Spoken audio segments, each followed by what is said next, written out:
Hey guys, so I'm doing a reading for Libra and Sagittarius, like a relationship reading.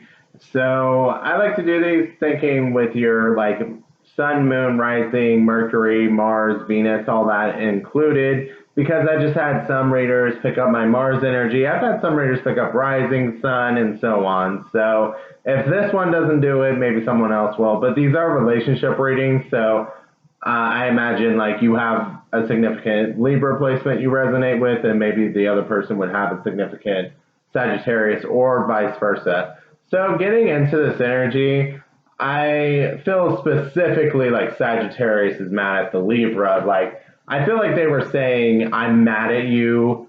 I still love you, but I'm mad at you." Which I don't know if I should be saying that because it looks like there was a breakup here. And while I was shuffling and just getting into it, I was shuffling Libras first, and I just started hearing Taurus. So I don't know if, with all this going on and the messages I'm hearing with it, I wouldn't doubt there being a third party. I'm not going to put it out there, but there may. I'm kind of going to put it out there, but I also, it doesn't have to be. There could have just been like this breakup could have been in Taurus season, which would have been like April 20th through May 20th. So I started going for the just energy in between, basically. And as I was shuffling it, it just felt like heavy heartbreak. And what I'm looking on here, it just looked like someone was really good at keeping up an appearance. Looked like they were overjoyed to help people, but it kind of looked like there was something else going on. Like maybe they did enjoy helping people, but their true secret passion wasn't actually being revealed. And as I was looking at this, I'm not gonna lie, I heard there may have been an abuse of authority here. I don't know. I'm not gonna make up a story on how that would relate because all I heard was an abuse of authority. So if you know how that relates, you know how that relates. Um, but it just seems like okay, yeah, got to this, and it's just like no, we're done, and it just kind of seemed like once all this started unfolding, once things got a little stagnant, once things calmed down, once you got out of like a honeymoon phase with this person, they're just like, oh my God, we're calm now. I have to go like do something. Like they just couldn't handle it, and things started just escalating really quickly. It's like they had to control the situation so much that it's it's like they just had to get into another situation. I'm hearing crime of passion here, heat of passion, maybe an affair. So that this really could have been a cheating thing. And I feel like if it was, you would know about it because, like I said, the Sagittarius was mad. So I feel like you would know if this was a cheating thing. So, oh, I got a pop up. Let me get rid of that real quick. Um, so I feel like I'm not saying anything you don't know. This would just be a to make it resonate type of thing. I was about to say signs you could have been dealing with, but well, I guess I'll throw it out just in case it really is and you know who it's with. So, um, or these could be significant dates for you during like the season. So Scorpio, Aries, Leo. There's a couple of Aries cards. You could have like significant placements with that in your chart somewhere, or um, maybe it wasn't around Taurus season. Maybe it was around Aries season because there's a couple of Aries cards. There's also a couple of Scorpio cards. There's a lot of Mars energy on here. So maybe you guys just really fought a lot. Um, or maybe this is just like once it happened, it was clear cut, like, no more. So let's get into each side. Let me take a second to shuffle. Pause video. There we go. Oh, I'm sitting here shuffling, and I realize like the sun's shining kind of bright, so I don't know if you guys could see the cards very well. So the cards that showed up were the Tower, the Ace of Wands, the Queen of Wands, uh, Judgment, Eight of Wands, Seven of Coins, Page of Swords, Six of Coins, the Strength card, the Four of Coins, the Tower. Did we already say that one? I'm not sure if I said these two already. I know I said Judgment, but the Ace of Wands and Queen of Wands. So a lot of fire energy, but I think I'm gonna do Sagittarius side first.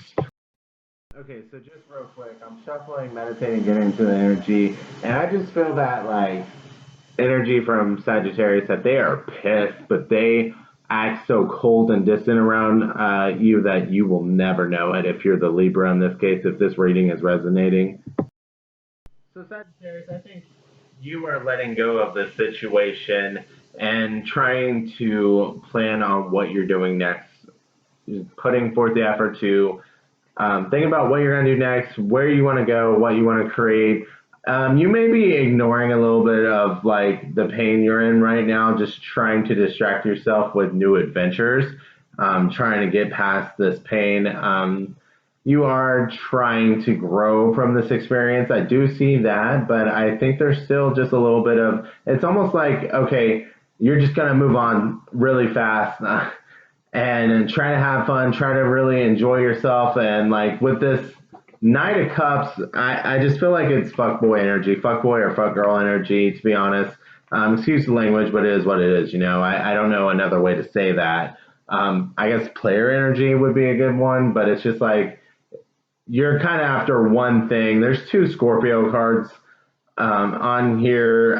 Could be dealing with a Scorpio. There's also Capricorn. Doesn't have to be, though. It's just Scorpio is ruled by it's Scorpio's body part. I don't know if it would be ruled by or rules, whatever, would be the genitals. So, you know, with that one, ever since that astrology and tarot class, I just can't get out of my head, like with this empty cup and one thing on their mind.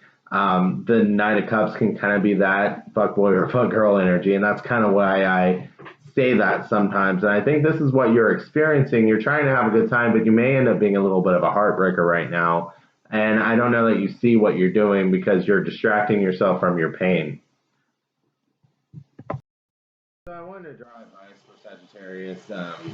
We got I don't think I showed the cards in the last one. It was the Ten of Swords. Can't really see that. Ten of Swords, Knight of Cups, Eight of Wands, the Two of Wands, the Six of Cups, the Page of Cups, Death card, and the Queen of Pentacles. I know the sun's kind of shining. I don't know how well you can see these. So in the advice spread, we have the Four of Wands, the Wheel of Fortune, the Page of Wands, the Ace of Cups, the Four of Cups, and the Nine of Swords. So I think like this is still keeping you up at night. This is still, you're not able to completely accept an offer here. And I think the advice is telling you like you are ignoring this a little bit, and it's not telling you like jump into the next relationship and have faith again, but it is saying like it sucks that this didn't work out. Yes, it does. Like you have some releasing to do, and you may not be ready to move on to the next one.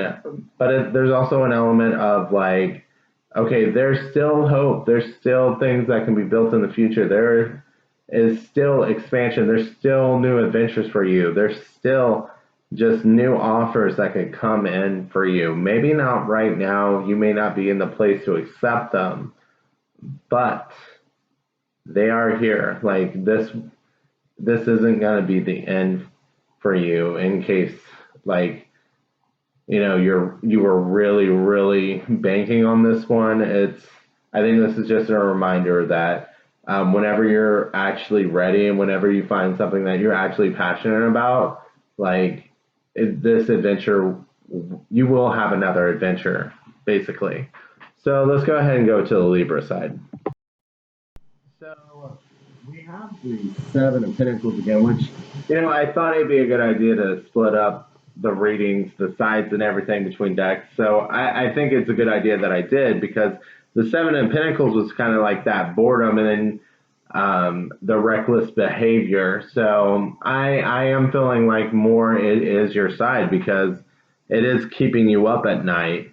And you know, these are general readings, so the energy could always be reversed if I'm reading for a Libra where Sagittarius was the one who actually got reckless.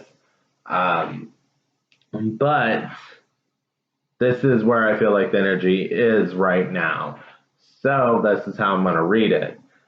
Um, so I think that this is keeping you up at night, but you're also trying to understand um, why you were reckless. You're trying to understand how you can improve in the future because we have the Knight of Swords being clarified by the Queen of Swords, trying to move into a better position, trying to be more into your power, especially with the Queen of Swords being a Libra card, trying to understand more of a situation and being a more of a power of rulership than being a soldier, basically. With that night energy, knights can kind of have a little bit of tunnel vision, just and I'm singularly focused. So maybe you can admit that you were a little selfish, and maybe now you're trying to understand how your actions affected other people. You're trying to understand how you can do better. I do think that you do carry a little guilt here, and you do understand, like with this Ten of Swords and this Death card, I think you do understand that this is over. You do understand that there's this release and this letting go, but at the same time, it's still keeping you up at night a little bit. You understand with this Ace of Pentacles and the Six of Swords, you understand that it's best for you to move on from this situation. Like I'm not gonna put it on you because, like I said, the energy could be reversed. There's just been too much pain caused in this situation. Basically, there's too much pain that's been caused in the situation, but it still keeps you up thinking at night, basically. So let's get some advice for you. So this advice may end up sounding a little harsh, but I'm gonna say it because it's what I'm hearing. So we have the Ten of Wands, we have the Ten of Cups. So we have the Chariot, we have the King of Swords. Can't see that good. There we go. We have the Six of Wands, we have the World. They were clarifying each one. We have the Devil, and we have the Two of Cups. So I feel like this is saying, like, you may have to change your perspective on romance a little bit. Like, there was that little bit of that part in the reading earlier where it's like the stagnancy killed you, so you had to chase the romance again. And the more I get into your reading, I really think that's what happened on your side. And if it didn't happen on your side, if it happened on the other person's side, this is still for you, like not over romanticizing a situation, not freaking out whenever things get a little stagnant, and understanding that sometimes you have to keep giving in the relationship. You don't get to live on one achievement you've done. You don't get to live for one thing that you've done for somebody. You don't get constant praise for that one thing you did last week, last year, last month, whatever. Like you keep giving, and sometimes it's the little things. And not only is it, and I'm not saying like the person you're with never gives, because it's like a give and take type of thing. But it does kind of have this selfish energy of like, oh, well, remember when I did this for you? Like, come on, I'm awesome. I did one amazing thing. Now I never have to do anything again. And then it kind of feels like this keeping up that emotional fulfillment, that those little things that happen in the relationship can be a little burdensome to you. So it's just kind of like, okay, do you want relationships or not? Like, do you want to put in the work for one or not? Because you can't just rest on one thing. And again, if this isn't your energy, if it was on the other side, you can't let the other person rest on one thing. You can't idolize them for one thing. However, this is going to resonate. So I think there's just some lessons to learn while you're in this in between space, between the ending and between the new beginning. There's take time and take in the lessons that need to be learned during this time, however it relates, whatever side you were on, because there is over romanticizing and freaking out in the stagnancy, regardless of who did what on your side of the equation here. So hopefully this reading helped you guys. I don't always enjoy doing negative ones, but I saw it on the cards. I felt it in the energy, so I just had to say it. So, but hopefully it at least helps.